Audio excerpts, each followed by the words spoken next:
기도하시겠습니다. 좋으신 하나님, 연약한 저희들이지만 성령님의 인도하심을 따라서 이제 사모함을 더합니다. 꼭 충만한 은혜 가운데 영의 눈을 떠서 하나님을 배웠게 하여 주시고, 또한 우리의 영의 귀가 열려져서도 오늘 말씀 가운데 꼭 하나님의 음성을 들으며 우리의 심령의 밭도 옥토밭이 되게 하여 주셔서 결단하게 하시사 이후의 믿음의 삶의 백배 결실의 열매를 맺게 하시옵소서. 말씀하시는 분은 아버지 하나님이심을 인정하오며 우리 주 예수 그리스도의 이름으로 기도합니다. 아멘. 오랫동안 함께 모이지를 못해서 온라인 예배를 드릴 때에 로마서의 말씀을 계속 이어가는 것이 우리 성도들이 듣지 못하는 분들이 많겠다 싶어서 중단을 하고 시대 상황에 맞는 주제 설교로 계속 했었습니다. 이제 오늘 함께 모이면서부터는 이제 로마서의 말씀을 계속 이제 이어가야 하는데, 문제는 우리 성도님들이 그동안 오랜 기간 동안 이 공백기가 있어서 기억력들이 안 좋으시죠?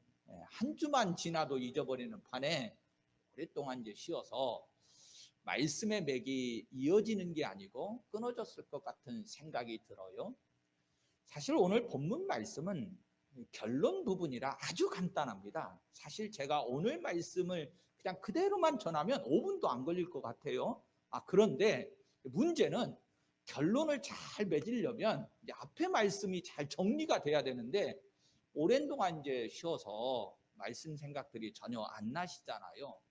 그래서 제가 짧지만 좀 정리를 하고 말씀의 결론을 맺자, 이렇게 되게 되었습니다. 로마서지요. 전체적인 그림을 먼저 그려보십시다. 로마서는 16장까지 있거든요. 이 16장 중에 교리적으로 나눌 때에는 1장부터 11장까지를 교리적인 부분이라고 말하고, 12장부터 16장까지를 성도들이 이제 실천해야 되는 그리스도인으로서 삶을 살아가는 이 윤리를 다루고 있는 부분이 16장 부분이 되겠습니다. 자, 그런데 이 부분을 내용상으로도 좀 나눌 수 있어요. 내용상으로 나눌 때는 1장부터 11장까지가 이제 이 교리적인 부분을 다루는데, 이 부분이 둘로 나누어집니다. 그래서 1장부터 8장까지는 이신칭이라고 말하는데, 하나님께서 우리를 의롭다고 여겨주셨다라고 하는 것을 다루고 있는 구원론의 부분이에요. 우리는 여전히 지금도 죄인인데, 중요한 것은 하나님이 뭐라고 말씀하시느냐, 그거잖아요. 그렇죠? 하나님이 우리를 어떻게 여겨주시느냐, 이게 중요한데, 하나님이 죄인 되었지만 우리를 의롭다고 여겨주신다. 그리고 우리를 의로 여기시기 때문에 구원으로 인도하신다라고 하는 이 구원론을 다루고 있어요. 그리고 9장부터 11장까지 이 부분이 지금 우리가 본문으로 보고 있는 내용인데, 이 부분은 이스라엘 민족과 이방인들을 향해서 하나님이 섭리해 가시는 이 섭리 부분을 사실은 다루고 있는데, 가장 중요한 부분을 먼저 말합니다. 이스라엘의 구원 문제, 그리고 그에 따르는 이방인들의 구원 문제, 이 부분을 말씀하고 있어요.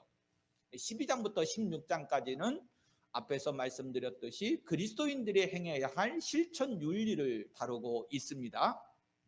자, 그러면 이제 오늘 10장을 다루어야 되는데, 끝부분 결론이니까 10장도 짧게지만 좀 전체적으로 좀 봐야 되겠지요. 사실 10장을 전체적으로 좀 정리를 해보라 그러면 여러분들 기억하시나 모르겠어요. 원래는요, 이 9장에 있던 말씀을 해설하는 거거든요. 이 바울 사도의 성경을 여러분들이 좀 읽어보시면, 바울 사도는요, 사실은 이 복음이라고 하는 것을 벗어나지 않습니다. 계속 복음을 다루는데, 사실 바울 사도의 학습법이 뭐냐면 반복이거든요. 계속 반복해요. 앞에서 했던 말씀을 또 해설하고, 또 했던 말씀을 다시 다루고, 계속 이렇게 반복을 하는데, 10장은 사실은 9장에서 다루었던 부분을 다시 한번 반복해서 해설을 해주고 있는 부분인데, 그러면 9장에서 다루었던 내용이 뭐냐? 의를 따르지 아니했던 이방인들은 의를 얻었고, 의의 법을 따라갔던 이스라엘은 오히려 율법의 법에 이르지 못했다. 이것이 9장에서 다루었던 부분이에요. 굉장히 중요합니다. 다시 한번 얘기할게요. 9장 속에서 의를 따르지 아니했던 이방인들은 오히려 의를 얻었다고 말하고, 반대로 의를 따라갔던 이스라엘은 오히려 의의 법에 율법에 이르지 못했다. 이것을 다루었던 것이 9장이에요.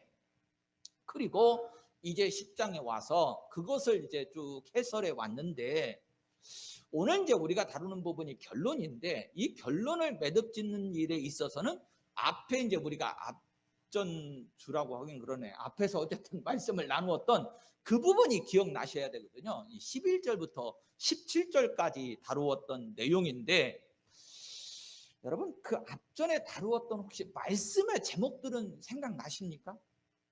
말씀의 제목만 생각나도 할렐루야일 것 같은데, 오히려 말씀의 제목도 기억들을 못 하실 것 같아요. 말씀의 제목이 이스라엘의 불순종이었습니다. 이스라엘 백성들이 구원 문제를 다루고 있는데, 결론이 뭐냐면 이스라엘은 불순종했다 이거거든요. 내용을 조금 설명을 드려야 될 것 같은데, 여러분 제가 비유를 좀 하나 들고 가겠습니다. 사실은 이제 결론은 뭐냐면 이스라엘, 하나님의 백성이고 선민이고 자녀들이었다라고 하는 이스라엘이 불순종의 죄를 지었음에도 불구하고, 오늘 말씀은 뭐냐면 하나님은 사랑이시다. 그들을 팔을 벌리고서 여전히 기다리고 계신다. 이 하나님 사랑에 초점이 있거든요. 자, 그런데 우리가 어떤 이야기거나 말씀을 대할 때에 관점을 어디다 두느냐가 굉장히 중요하거든요. 여러분 얘기를 하나 좀 비유로 들어볼게요. 예전에 제가 들었던 비유 중에 부모와 자식에 관한 비유니까, 제주도에 여행을 가가지고 치매가 걸렸던지 아니면 연세가 많이 드셨던 어른들을 제주도에 관광 가서 노인 양반들을 제주도에다 버려두고 그리고 자녀들이 가버린다는 거예요. 그러니까 이제 이 노모들에게 경찰서에서 신고가 들어오니까 이제 모시다가 집이 어디시냐고, 자녀의 이름이 뭐냐고 이렇게 물어보면, 노모들이 주소나 내가 어디 산다 또는 자녀들의 이름이 뭐다 이거 가르쳐줘요, 안 가르쳐줘요? 안 가르쳐준다는 거예요. 자, 이 이야기를 그림을 그리시면서 관점을 어디다 두느냐에 따라서 완전히 의미가 달라지는데, 여러분 이 이야기의 관점을 불효자인 자식들에게 두잖아요. 그러면 폐륜에 초점을 맞춥니다. 어떻게 자식들이 부모를 버릴 수가 있느냐 이거잖아요. 불효에 초점이 되잖아요. 그런데 그 노모의 어머니, 할아버지, 그러니까 아버지에게 초점을 맞추시면 뭐가 되죠? 네, 사랑입니다. 부모의 사랑이 초점이 되는 거잖아요. 자, 오늘 말씀도 잘 보셔야 됩니다.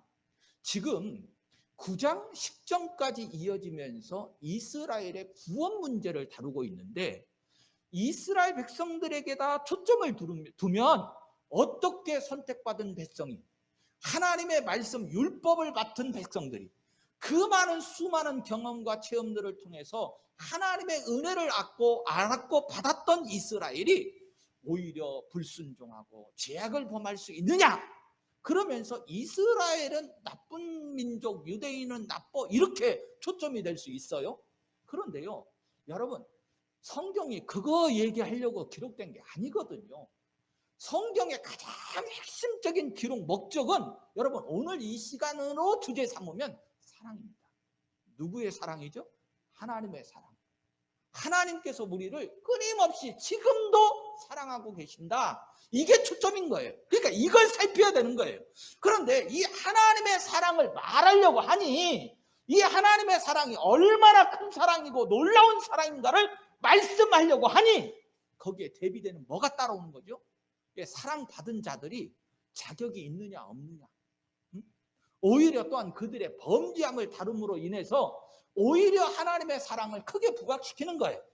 여러분 일반적으로 우리가 가정에서 삶을 살아도 부모들은 자녀를 사랑해요, 안 사랑해요? 사랑하거든요. 굉장히 큰 사랑을 주고 있어요. 그런데 이게 일반적이고 일상화되어 있으면 그 사랑이 큰 사랑임에도 불구하고 드러나지를 않아요. 그런데요, 어떤 때는 드러나냐면, 정말로 어렵고 힘든 상황 속에 자녀가 죽을 병에 걸렸어. 그런데 수술비조차도 없어. 그러니까 부모들이 그 자녀를 어떻게 해서라도 치료하고 살리고 싶어서, 요즘 시대는 안 그러겠습니다만 옛날 시대 같은 경우에는요, 부모들이 혹여 대기만 된다고 그러면 장기도 꺼내서 팔고 막 그러잖아요. 오히려 그런 얘기를 들으면 부모 사랑이 크다는 걸 느껴요, 못 느껴요? 야, 부모들의 그 자녀들을 향한 사랑이 이렇게 크고 놀라운 거구나, 이런 거거든요. 오늘 우리가 이 성경의 하나님의 말씀의 자리로 들어가면서 사실은 하나님의 사랑은 놀랍습니다. 무엇으로도 비교할 수 없고 견줄 수 없는 사랑이에요.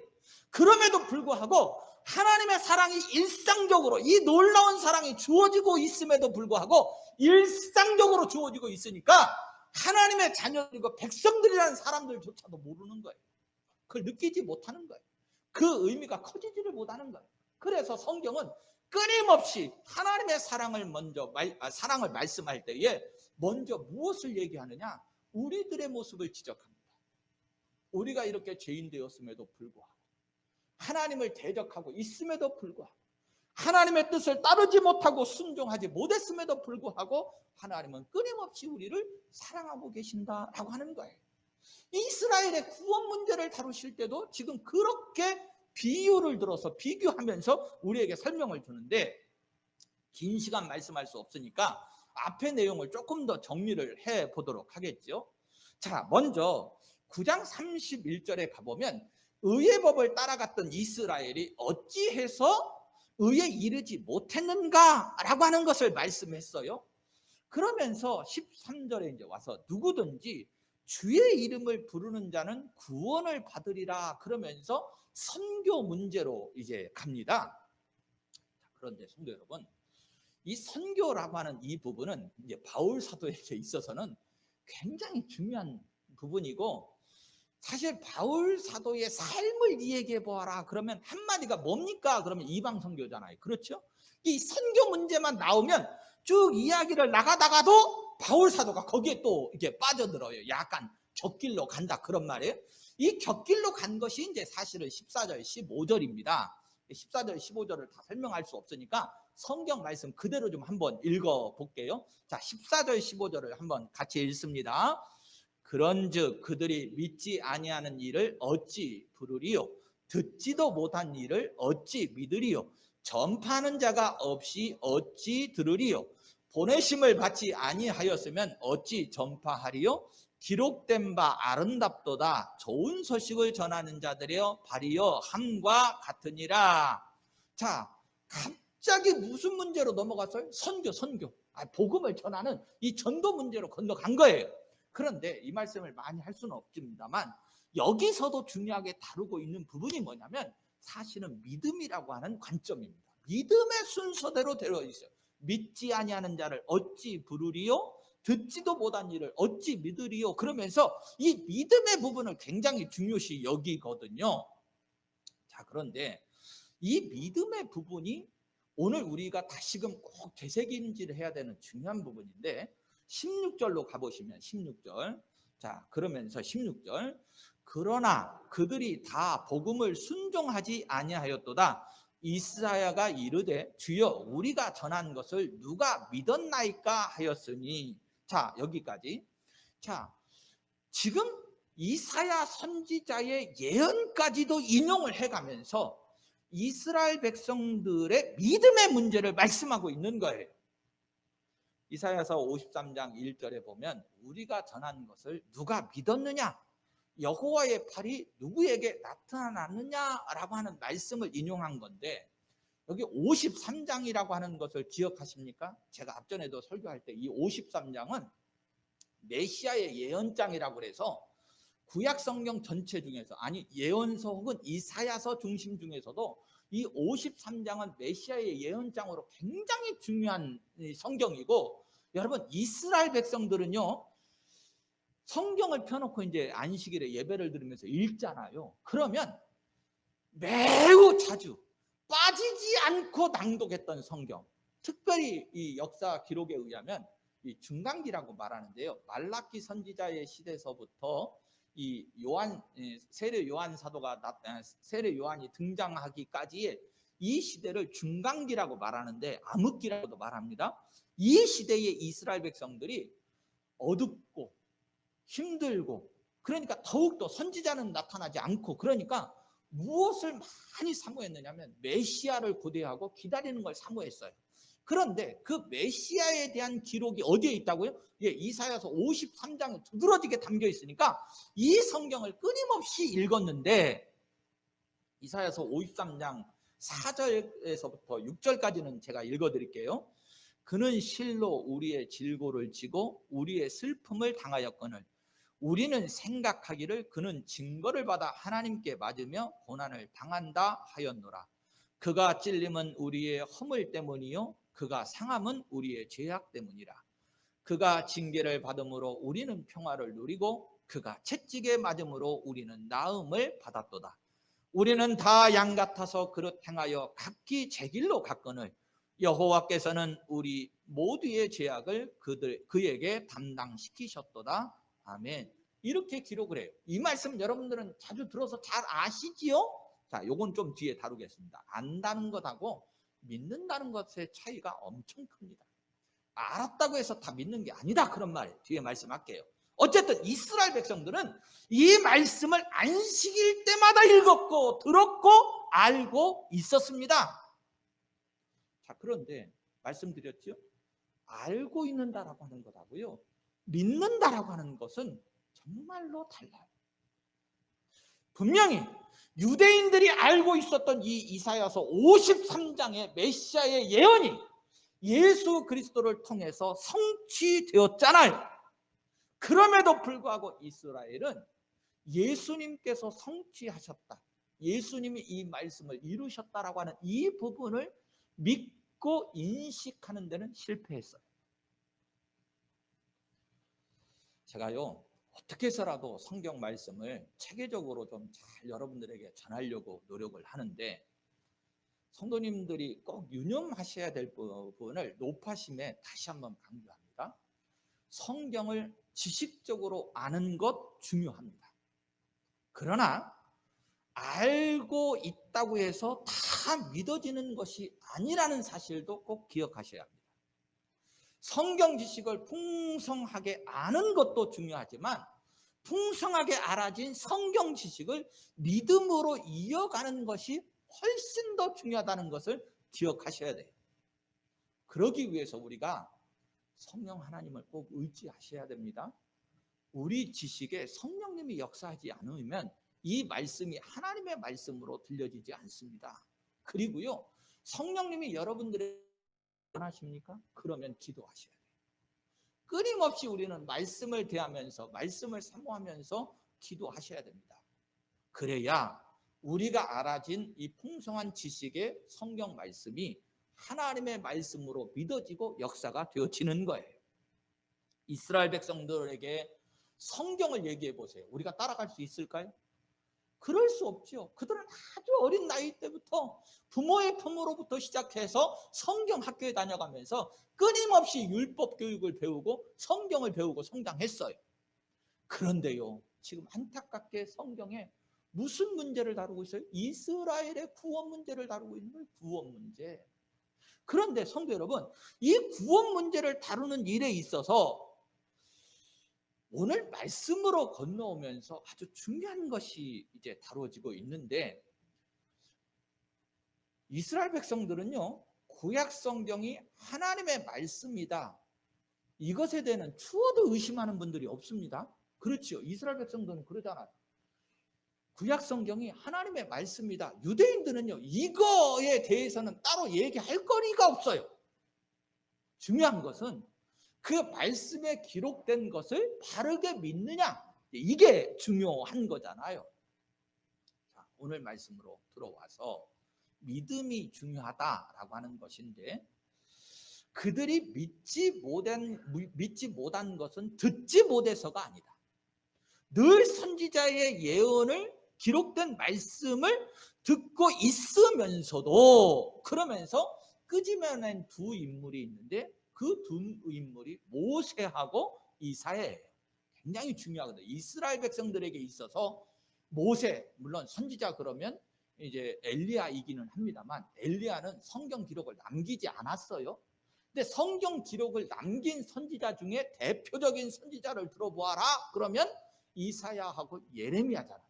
근데 그 중에 지금 이사야를 이제 불러낸 거예요. 자, 보십시오. 18절을 보시면 그러나 내가 말하노니 그들이 듣지 아니하였느냐? 그렇지 아니하니 그럽니다. 그러면서 뒷부분에 그 소리가 온 땅에 퍼졌고 그 말씀이 땅끝까지 이르렀도다 하였느니라 그럽니다. 사실 이 말씀은 시편 19편 4절 말씀을 인용한 건데요. 그의 소리가 온 땅에 통하고 그의 말씀이 세상 끝까지 이르렀도다. 하나님이 해를 위하여 하늘에 장막을 베푸셨도다 라고 하는 말씀을 인용한 건데, 시편 19편의 구조는 이렇게 되어 있습니다. 우리가 이제 계시를 말할 때에 큰 틀 속에서 이 계시를 두 가지로 분류를 합니다. 하나는 자연 계시라고 하는 것이 있고요. 또 하나가 이제 특별 계시라고 하는 걸 말하거든요. 긴 설명은 할 수 없습니다만 자연 계시는 일반적인 우리가 자연의 섭리를 보고서도 하나님을 안다는 거예요. 그리고 특별 계시는 뭐예요? 기록된 성경 말씀이라든가 예언이라든가 이렇게 강단에서 선포되어지는 말씀을 통해서 특별히 선포되는 말씀을 통해서도 하나님을 안다는 것이 이 특별 계시거든요.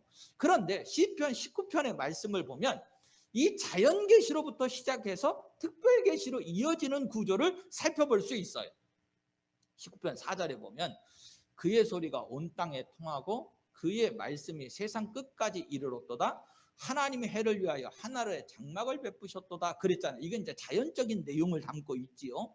그런데 7절로 가보시면 여호와의 율법은 완전하여 영혼을 소생시키며 여호와의 증거는 확실하여 우둔한 자를 지혜롭게 한다. 그래서 특별 계시로 이어지고 있는 것을 볼 수 있어요. 중요한 것은 유대인들은 이것을 이미 다 들어서 알고 있다는 겁니다. 유대인들이 모른다는 게 아니에요. 자연적인 계시로 임한 것도 알고 있고 더더군다나 이 유대인들에게는 특별 계시로 하나님이 말씀을 주신 것도 알고 있다는 거예요. 그리고 19절로 건너가 보면 그러나 내가 말하노니 이스라엘이 알지 못하였느냐 그러면서 성경 두 곳을 인용했다고 그랬잖아요. 그 두 곳이 어디냐? 먼저는 모세가 이르되 그랬죠. 모세가 이르되 신명기 32장 21절에 가보면 이 인용구가 나오는데 19절 뒷부분에 이렇게 되어 있습니다. 내가 백성 아닌 자로서 너희를 시기하게 하며 미련한 백성으로서 너희를 노엽게 하리라 하였고 그래요. 이 내용을 누가 예언했다고요? 모세가 했다고. 모세가. 신명기에 기록된 내용이에요. 여러분 이미 모세 때부터도 내 백성 아닌 자로서 너희들을 시기하게 하겠다. 이방인들의 구원 문제를 이미 누구 때부터 얘기했다고요? 모세 때부터 얘기했다는 거예요. 출애굽 당시에 또 하나님의 말씀 율법이 기록되기 시작한 모세 때부터 이 내용이 있다는 거예요. 그리고 이사야 선지자의 이제 내용을 인용을 하는데 20절에 가보시면 이사야는 매우 담대하여 내가 나를 찾지 아니하는 자들에게 찾은 바 되고 내가 묻지 아니한 자들에게 나타났노라 말하였다. 이렇게 되어 있습니다. 이게 이제 이사야서 65장 1절 말씀을 인용한 거거든요. 그리고 이 모세와 이사야의 예언의 공통점이 뭐냐면 이스라엘이 배척했던 복음이 이방인들에게로 옮겨진다. 이것을 이제 예언하고 있다는 거지요. 사실은 저는 이 말씀을 이렇게 묵상하면서 하나님의 이 섭리가 이렇게 섬세하시구나. 하나님께서 구약 성경을 통해서 예언했다. 이것이 이미 모세 때부터였다라고 하는 것 자체에서부터 저는 사실은 놀랍고 충격적이었어요. 하나님이 이렇게 주도 면밀하시고 우리에게 복음을 전해준 것이 또 그냥 던져준 게 아니고 이미 앞서 많은 선지자들로부터 예언하시고 말씀해 오시고 그리고 그 내용을 성취하셨구나 라고 하는 것을 살펴요. 그런데 여러분 이스라엘은 듣지 않았다는 거예요. 알았다고 해서 믿었다는 게 아니에요. 이스라엘은 실패했다는 거예요. 그렇게 많이 알고 있었음에도 불구하고 믿음의 문제에 있어서는 실패했다는 거예요. 이게 가슴을 쳐요. 성도 여러분, 가슴을 쳐요. 사실은 성경을 이제 우리끼리 얘기해요. 성경을 가장 많이 알고 있는 사람은 누구예요? 아니, 우리끼리. 아니, 나겠잖아요. 이게 이제 저한테 오는 거예요.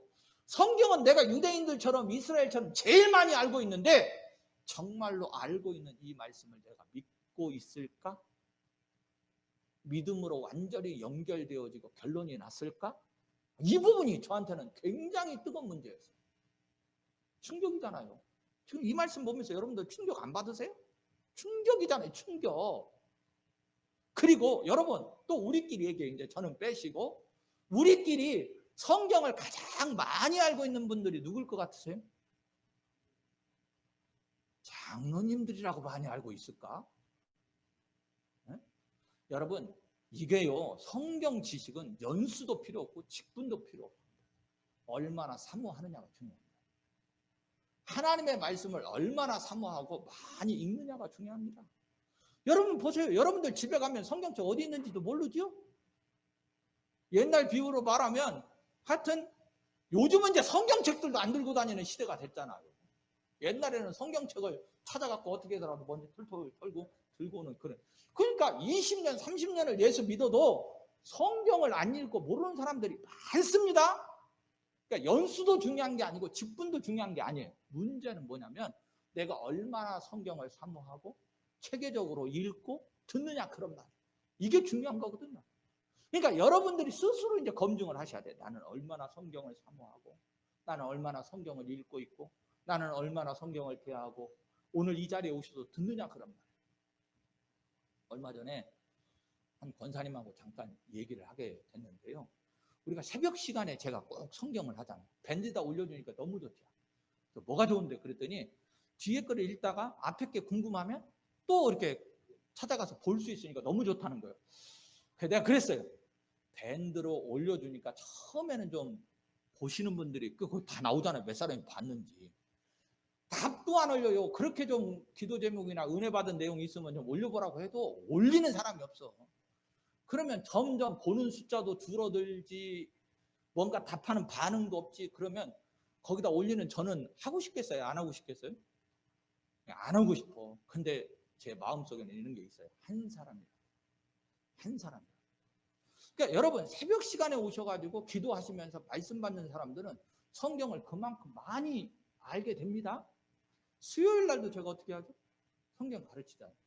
그랬더니 제가 이 말씀을 하면 그 대화 중에 제가 그 성경을 공부를 여러분들하고 함께 하면서 제일 그래도 뿌듯했던 때가 언제냐 그러면 요한계시록을 가르칠 때였다 그랬어요.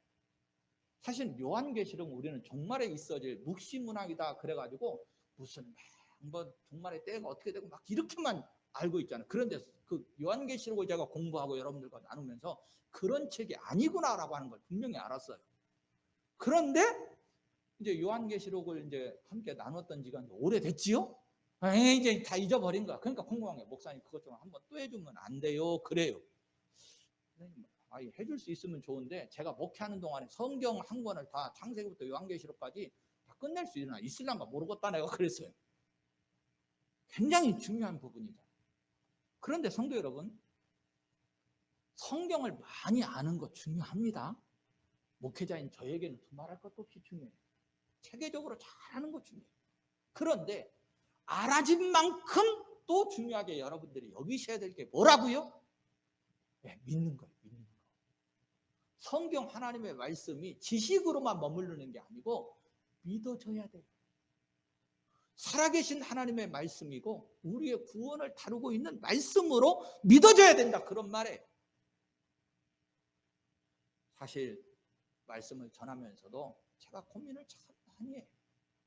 여러분들 이 시간 오셔서 성경 말씀 좋아요. 어쨌든 하나님의 말씀이라고 듣는 것을 어떤 분들은 일주일에 요 1시간, 응?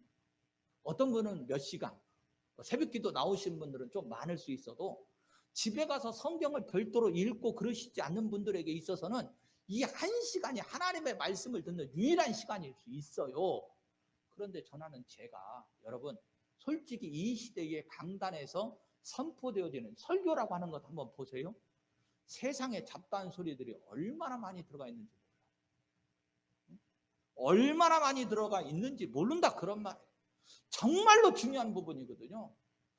사실요, 여러분들이 믿음의 문제에 있어서도 또 하나 중요하게 생각하셔야 될 것이 뭐냐면, 믿음의 문제에 있어서 말씀의 지식이 어떤 말씀이 믿어지고 그 말씀의 지식이 되어야 되느냐.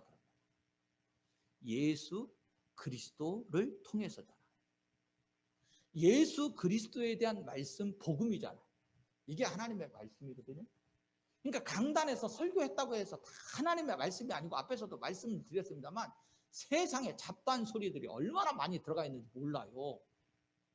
그거 들으려고 여러분들 이 자리에 있는 것도 아니고, 저도 그런 말이 하려고 이 자리에 서 있는 게 아니에요. 오직 예수 그리스도에 대한 복음, 하나님의 말씀을 전하려고 하거든요. 자, 그런데 복음의 내용 가운데 이 예수 그리스도를 알고 있는 지식과 믿어진 내용에 대해서 이 시간 가슴이 뜨거워지는 것이 하나가 있었는데, 그게 뭐냐면 바로 21절 오늘 중요한 핵심의 말씀이에요. 이스라엘에 대하여 순종하지 아니하고 거슬러 말하는 백성에게 내가 종일 내 손을 벌렸노라 하였느니라, 이렇게 말씀해요. 여기 종일이 날마다 계속적으로 쉼 없이, 이런 뜻이거든요. 팔을 벌렸노라, 이런 뜻은 엄마가 아기를 안으려고 하는 이 자세, 사랑의 품을 얘기하고 있는 겁니다. 그러니까 이스라엘은, 하나님의 말씀을 들은 이들은 끊임없이 의심하고 배척하고 죄악에 빠지고 떠나가고 있는데, 하나님께서는 여전히 이 시간도 우리를 어떻게 하고 있다고요? 팔을 벌리고 돌아오기만을 기다리고 있다는 거예요. 앞에서 제가 불효했던 제주도에다 부모님들을 버리고 왔던 그 비유를 잠깐 들었는데요. 여러분들 다시 기억 속에 그걸 떠올리시면서 하나님이 우리를 기다리고 계신 그 사랑을, 여러분들 얼마나 큰 사랑인가라고 하는 것을 다시 한번 느껴보시기 바랍니다. 오늘 이 시간에 이스라엘의 구원 문제를 다루면서 우리에게 전해주는 가장 큰 의미의 메시지는 뭐냐면, 우리는 이렇게 불의한데 하나님은 여전히 팔을 벌리시고 기다리고 계신다. 어떻게 하기를요? 돌아오기를. 그리고 저와 여러분들이 믿음의 사람들이 되기를 기다리고 계신다는 거예요. 아무쪼록 우리 군복교회와 성도들은 하나님의 품을 떠나지도 마시고, 혹여 멀어졌거든 다시금 그 크신 하나님의 사랑을 기억하면서 꼭 돌아와 그 사랑의 품에 안길 수 있는 성도들이 되시기를 예수님의 이름으로 축원합니다. 아멘.